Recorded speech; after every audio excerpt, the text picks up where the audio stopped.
Resumen de la Biblia del libro Primera de Timoteo, parte número 3. Requisitos para los líderes de la Iglesia. Capítulo 3, versículo 1 al 16. Introducción. En este pasaje, el apóstol Pablo dirige la atención hacia un tema crucial para la salud y el testimonio de la Iglesia, el carácter de quienes la dirigen. Después de hablar sobre la oración, la mediación de Cristo y el orden en la congregación, ahora muestra que el liderazgo espiritual no se basa en habilidades visibles, carisma personal ni capacidades administrativas, sino en vidas transformadas y ejemplares que reflejan la obra de Dios en lo cotidiano. Pablo entiende que la Iglesia no es una organización humana común, sino la casa de Dios en medio del mundo. Por eso, quienes la guían no pueden vivir de manera contradictoria al mensaje que proclaman. La coherencia entre doctrina y conducta se convierte en una necesidad vital. La verdad del Evangelio debe verse no solo en las palabras predicadas, sino también en la forma de vivir de aquellos que tienen la responsabilidad de pastorear y servir. Para Pablo, la Iglesia no puede sostener la verdad si quienes la guían no reflejan esa verdad en su conducta diaria. El liderazgo cristiano no comienza en el púlpito, sino en el hogar, en las relaciones personales, en la manera de hablar, de actuar y de tomar decisiones.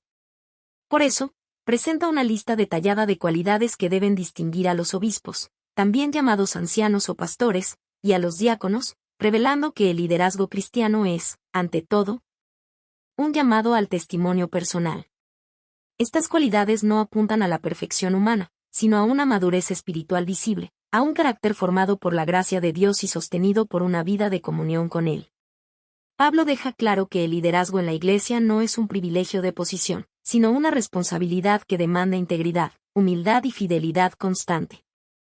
Este pasaje culmina con una de las declaraciones más hermosas sobre la identidad de la Iglesia y la grandeza de Cristo, recordándonos que todo liderazgo existe para sostener y proclamar la verdad del Evangelio. Así, antes de hablar de funciones o tareas, Pablo nos invita a mirar el corazón del líder y a entender que la verdadera autoridad espiritual nace de una vida rendida a Cristo. Cualidades de los obispos, ancianos o pastores. Primera de Timoteo 3, versículo 1 al 7. Pablo comienza esta sección con una afirmación significativa: palabra fiel, si alguno anhela obispado, buena obra desea. Con estas palabras, reconoce que el deseo de servir en el liderazgo espiritual no es algo incorrecto ni egoísta en sí mismo. Al contrario, es una aspiración noble. Sin embargo, ese deseo debe estar acompañado por un carácter que respalde el llamado. No basta con querer dirigir, es necesario estar preparado espiritualmente para hacerlo. El apóstol no presenta una lista de habilidades técnicas, carisma natural ni talentos extraordinarios. En lugar de eso, enumera cualidades que tienen que ver con la vida diaria, con la forma en que la persona vive, se relaciona y se conduce en lo cotidiano. Esto revela que, para Dios, el liderazgo espiritual se mide más por el ser que por el hacer. El obispo, también llamado anciano o pastor, debe ser irreprensible en su conducta. Esto no significa perfección absoluta, sino una vida que no ofrece motivos legítimos de acusación. Su testimonio debe ser limpio y consistente. Debe ser sobrio, prudente y decoroso. Estas cualidades hablan de equilibrio emocional, dominio propio y una actitud respetuosa. El líder espiritual no es impulsivo ni desordenado, sino alguien que refleja madurez y estabilidad. También debe ser hospedador y apto para enseñar. La hospitalidad refleja un corazón abierto, dispuesto a servir y a recibir a otros con amor. La capacidad de enseñar indica que no solo conoce la verdad, sino que sabe comunicarla con claridad y fidelidad, guiando a otros en el camino del Señor. Pablo añade que no debe ser dado al vino, ni violento, sino amable. El liderazgo cristiano no se ejerce por fuerza, agresividad o imposición, sino por medio de la mansedumbre y el trato respetuoso hacia los demás. Además, no debe ser codicioso, mostrando que su motivación no es el beneficio económico ni el interés personal. Su servicio nace del amor a Dios y a la Iglesia, no del deseo de ganancia. Un aspecto clave que Pablo resalta es que el obispo debe gobernar bien su casa. Aquí se revela un principio fundamental: el liderazgo espiritual comienza en el ámbito privado antes de manifestarse en el público. La manera en que una persona dirige su hogar, cuida a su familia y maneja sus responsabilidades personales es un reflejo directo de su capacidad para cuidar de la Iglesia de Dios. Finalmente, debe tener buen testimonio de los de afuera. Es decir, su reputación no solo debe ser positiva dentro de la iglesia, sino también en la comunidad. Su vida debe ser un testimonio visible del poder transformador del Evangelio ante quienes no creen. Pablo muestra con claridad que quien no sabe gobernar su propia casa difícilmente podrá cuidar de la iglesia de Dios. El liderazgo espiritual no se improvisa ni se fundamenta en apariencias, sino en una vida coherente, formada por la gracia y guiada por el Espíritu Santo. Cualidades de los diáconos. Primera de Timoteo capítulo 3, versículo 8 al 13. Después de presentar los requisitos para los obispos, Pablo dirige su atención a otro grupo fundamental dentro de la vida de la iglesia, los diáconos. Aunque su función es principalmente de servicio práctico y apoyo en las necesidades de la congregación, el apóstol deja claro que la dignidad del carácter es tan importante como en el liderazgo pastoral. El rol del diácono no es secundario en valor espiritual. Al contrario, su servicio visible y constante sostiene el funcionamiento saludable de la comunidad cristiana. Por eso, Pablo vuelve a poner el énfasis no en habilidades técnicas, sino en la integridad interior. Los diáconos deben ser honestos y respetables. Esto implica una vida que inspire confianza, alguien cuya conducta sea digna de estima dentro y fuera de la iglesia. No deben ser de doble palabra. Es decir, no pueden decir una cosa y hacer otra, ni adaptarse según la conveniencia del momento. Su hablar debe ser coherente, sincero y confiable. La consistencia entre lo que dicen y lo que hacen es esencial para quienes sirven al pueblo de Dios. Tampoco deben ser dados a excesos ni movidos por la codicia. El dominio propio y la pureza de motivaciones son indispensables. El servicio en la iglesia no puede estar contaminado por intereses personales o materiales. Pablo añade una cualidad profundamente espiritual. Deben ser firmes en la fe con limpia conciencia. Esto significa que su servicio nace de una relación genuina con Dios, de una fe viva que guía sus acciones y de una conciencia libre de culpa por una vida recta delante del Señor. Además, el apóstol establece un principio importante: deben ser probados antes de servir. No se trata de asignar responsabilidades apresuradamente, sino de observar su testimonio y confirmar su fidelidad con el tiempo. El carácter se demuestra en la práctica diaria. Al igual que con los obispos, Pablo menciona la vida familiar. Los diáconos deben gobernar bien sus hijos y sus casas, mostrando orden, fidelidad y responsabilidad. El hogar sigue siendo el primer lugar donde se refleja la madurez espiritual. Finalmente, Pablo resalta una promesa alentadora: quienes sirven bien como diáconos ganan confianza y firmeza en la fe en Cristo Jesús. El servicio fiel no solo bendice a la iglesia, sino que fortalece espiritualmente al servidor. Al entregarse al cuidado de los demás, el diácono crece en seguridad, madurez y profundidad en su relación con el Señor. Este pasaje nos enseña que en la iglesia de Cristo no hay tareas pequeñas. Todo servicio, cuando se realiza con un corazón íntegro y una fe sincera, tiene un valor eterno y contribuye al testimonio vivo del Evangelio. La iglesia como columna y baluarte de la verdad. Primera de Timoteo capítulo 3, versículo 14 al 15. En estos versículos, Pablo revela el propósito profundo de todas las instrucciones que ha venido dando.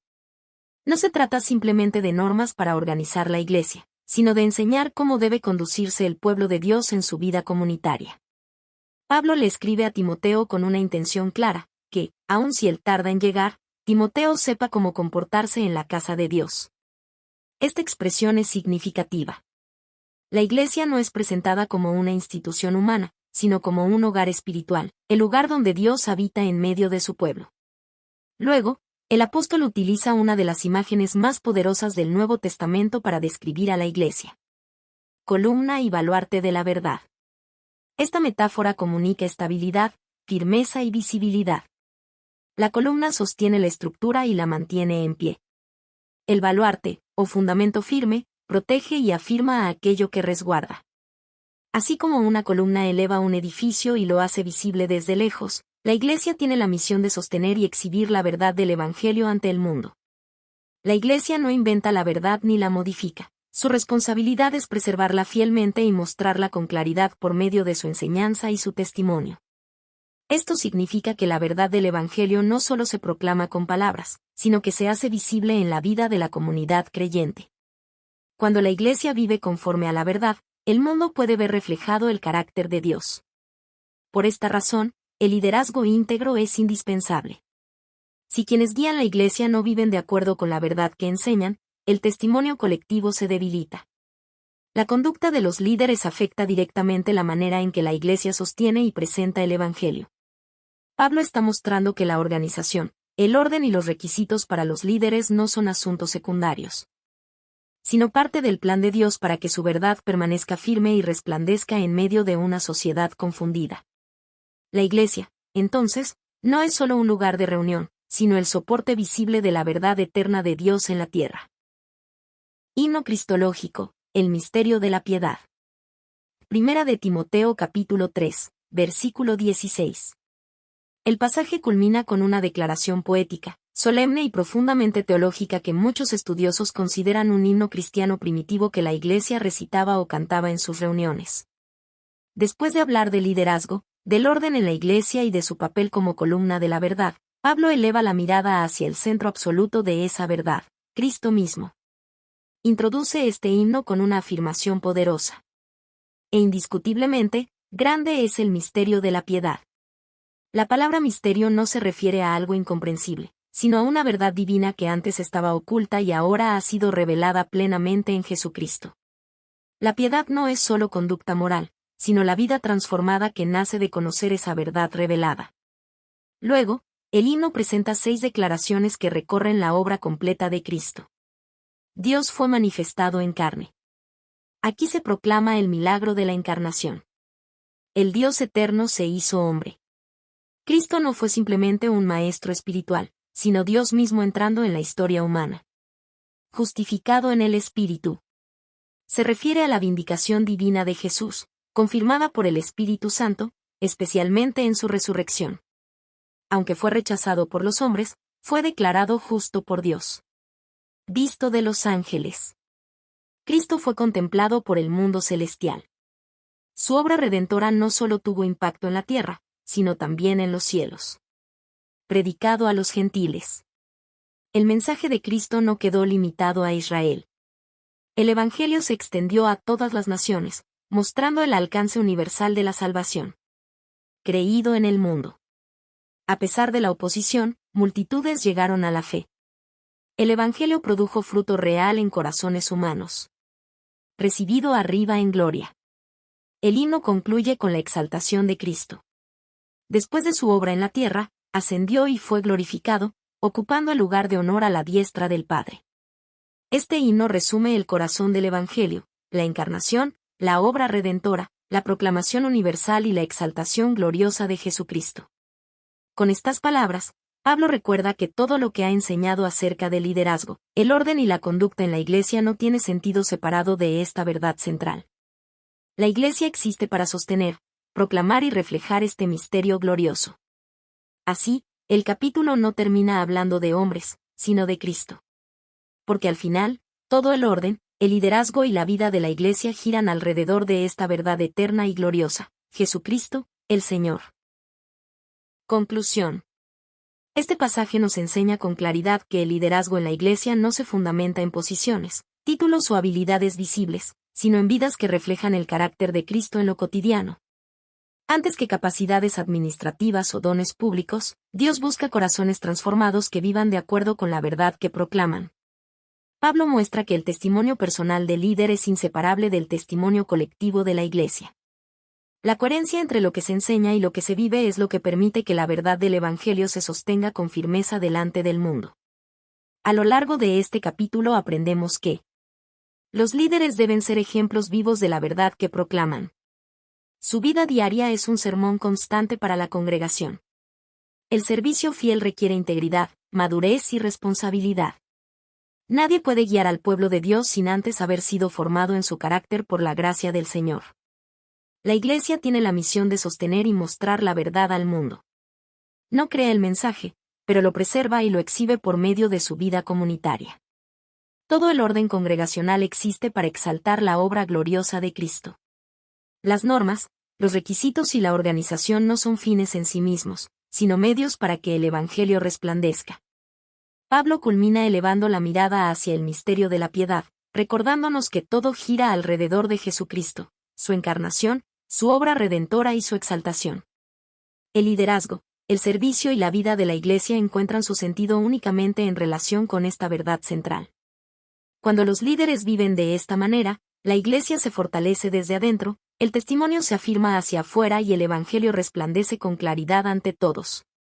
Así, la comunidad de creyentes se convierte verdaderamente en columna y baluarte de la verdad, reflejando al mundo la gloria de Cristo.